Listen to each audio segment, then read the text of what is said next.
And you are what's the proper name for it? The inheritor of the...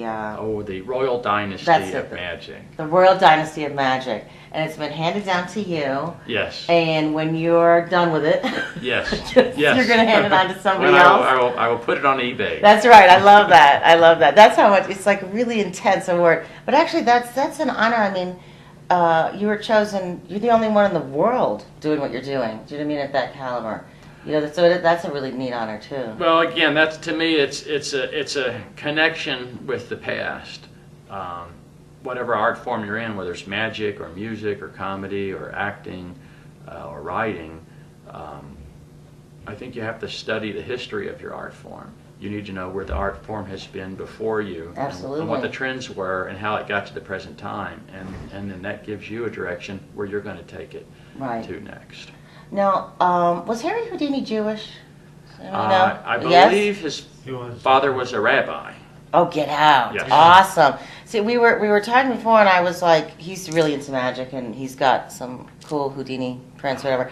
And I was like, a Jewish magician? Is this true? Yeah. And he's like, one of the kings of magic. His given name, his name he was born with was Eric Weiss. Ah, interesting. He changed it to Houdini because his, growing up, his boyhood idol was a French magician named Robert Houdin. Okay. And Houdin, he took the name Houdin, and a friend of his said, well, if you add an I to an end of a word in French, that means like that thing. So he took Houdin and added an I, and became Houdini. And he chose, and the legend is he chose Harry because the most popular magician at that time was Harry Keller. Oh my God. So Eric Weiss became Harry Houdini. Thank you for telling me that. I didn't know that. Just like a Jew. Changes his name to the most popular two names at the time, commercialized, pack it in. Good for him. So is he like one of your super idols, Yeah, I always have studied Houdini since I was a kid. Houdini was really the first modern entertainer in our culture. Right, that's right. Houdini was a magician, an escape artist. He was an author. He was a movie producer. He was involved in getting a law passed in New York to try and get rid of fortune tellers and spiritualism. So he was a social activist. Nowadays, it's common for someone to start out as a pop star and then become an actor in a movie and then become a social activist, sort of change gears and explore different aspects of entertainment. But back then, you didn't do that. You're right. If you worked in vaudeville, you worked in vaudeville. If you worked in the circus, you worked in the circus. And Houdini is really the first modern entertainer. That's awesome. That's really, really true, and I didn't really look at it that way. Speaking of social activism, we were at the telethon, and so were you. The Muscular Dystrophy At the Jerry telethon. Lewis, yes, Muscular Dystrophy. And what illusion did you do there? We were there on a different night in the 24-hour period. This year, I did the upside down Houdini straitjacket escape. Awesome. And that was fun. And I always loved doing the telethon. I've been supporting the Jerry Lewis MDA telethon for over 20 years. So I always love doing that. It's one of those things. It's one of those shows that always makes you feel really good. Doesn't it? To go to. When we were just talking with Scott Thompson about that, he's also was on their board or whatever for a while, and he went on right after you, right? He was on this year. I TiVo'd the whole thing. Okay. So it's all sort of a blur. He was like Mamma Mia, him and you, or one close together. Yeah, I can't remember, but I love to watch I TiVo the whole thing. Yeah. That's neat. I love to watch all the acts, and I see all my friends on there, and sometimes you see acts.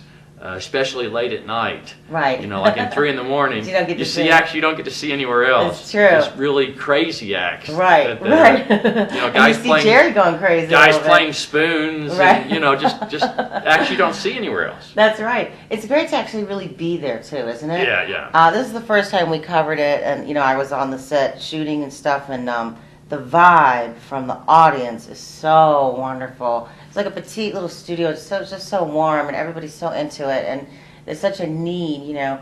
And I wanted to thank you and Scott personally because I have a couple family members who died in 2005 from a muscular atrophy.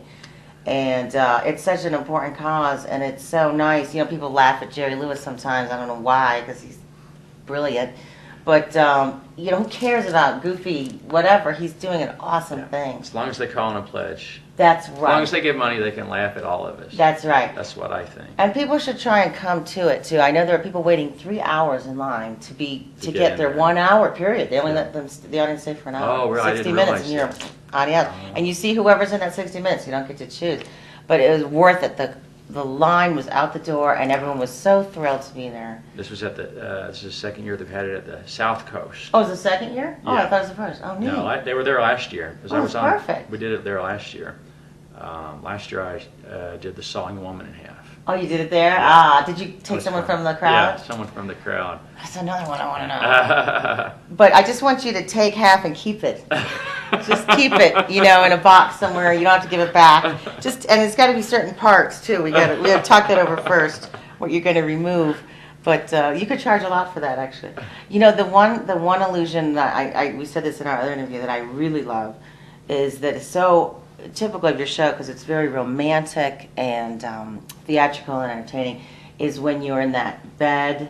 And the beautiful assistant gets on top, and they shake around a little and float to the ceiling. It's very. What does that mean? What's the meaning? That's the big that's romance. It's all about romance. I'm kidding. It's so obvious. It's so sexy and adorable.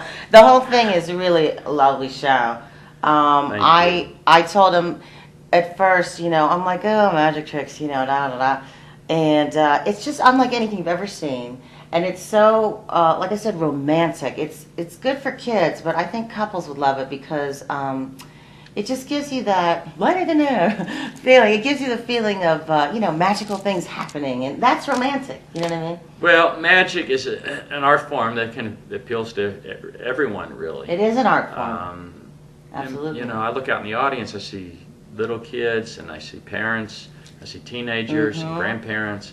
People from America, from Germany, from Japan and China and South America, and it kind of has a universal appeal to all different cultures. It's just so much fun. It gives you a good feeling. When you leave, you feel like you saw a Broadway show, you know, with all the beautiful, sexy dancers, but you also saw these really cool illusions, and it just gives you a feeling of wonder. You know, like a little kid. It makes you feel like a little kid again. You know, the birds flying in and out.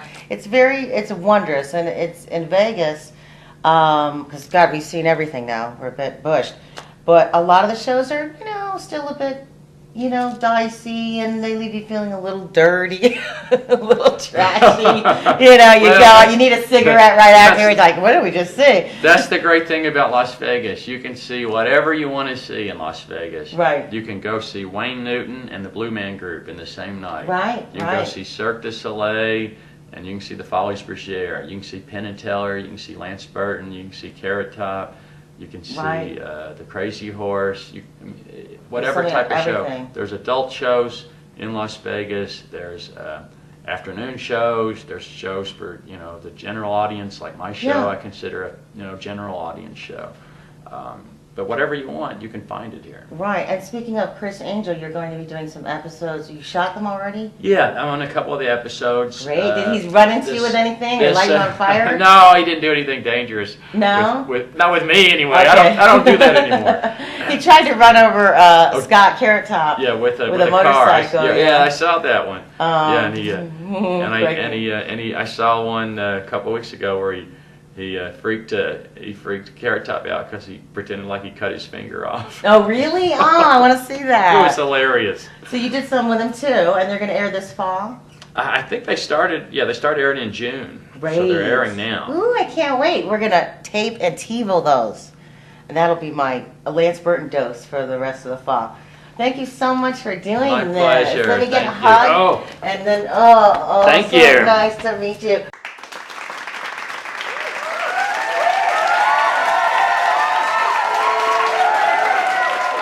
I am Kim Katz with Buzz News in Las Vegas, and I'm here with the really super talented genius magician, Lance Burton. He's about to do a postcard from the road to all of his very loyal fans all around the world.